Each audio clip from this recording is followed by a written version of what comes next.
by the river and the goddess's warning, every gift has a price. And still, every full moon, Nneka's chest tightened. She would lie awake, hearing the faint sound of rushing water, though the river was far away. The villagers began to ask one question: when the river calls, will she answer? By the time Nneka turned 12, the whispers had become too loud to ignore.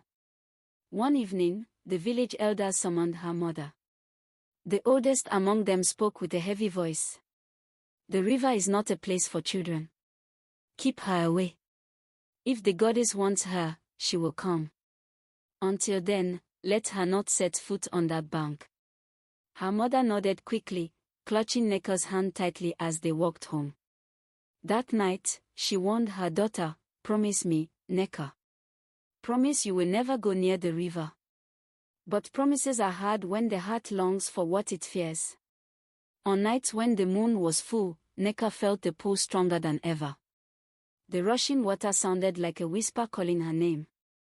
Sometimes, in her dreams, she saw a tall woman in beads and cowries, standing in the river and watching her with piercing eyes. Each morning, she woke with her clothes damp, though she swore she hadn't left her mat. The warning was clear. The fear was real. Yet, deep down, Nneka knew the river was waiting for her.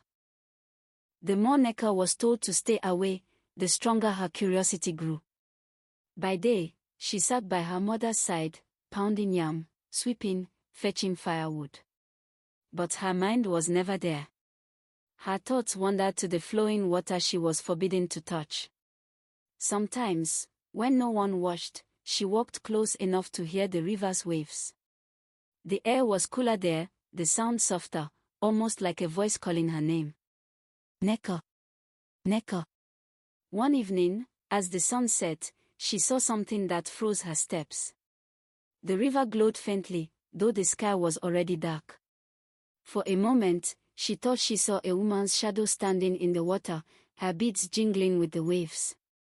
Her heart raced. Fear told her to run, but her legs would not move. She wanted to step closer, to see the face clearly. But just then, a villager's voice shouted her name. She jumped and ran back home, her chest pounding. That night, she could not sleep. The river was in her dreams, calling louder, clearer. And Nneka knew. It was only a matter of time before she answered. It happened on a night when the moon was full, and the village slept in silence. Nneka could not close her eyes. The river's voice was louder than ever, pulling her like a rope. Quietly, she rose from her mat and slipped out. The path was cold beneath her bare feet, yet her body felt light, as if she was being guided. When she reached the bank, the river shimmered like silver. And then, before her eyes, the water parted. From the middle rose a woman draped in white cloth, her neck heavy with cowries, her skin glowing like polished bronze. Nneka's heart pounded.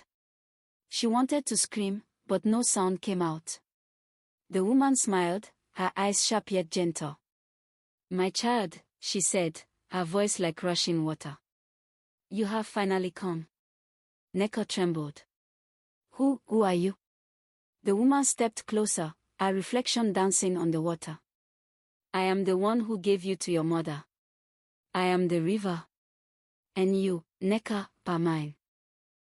The river goddess stood tall above the waves, her voice soft but heavy with power. "Do not fear me, Nneka. I have watched you since the day you were born. You are my child. And because you are mine, I will bless you." She reached into the water and drew out a small, glowing cowrie shell. As she placed it in Nneka's palm, the shell pulsed with light, then dimmed, becoming plain again. "Keep this close," the goddess said. "It will bring you favor, beauty, and strength.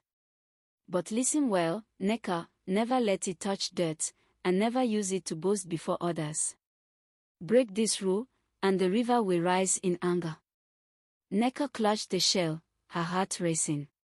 She wanted to ask more, but the goddess was already sinking back into the river. The waves closed, and only silence remained. She ran home, hiding the cowrie deep inside her wrapper. Her mother saw her trembling but said nothing. From that day, Nneka's life began to change.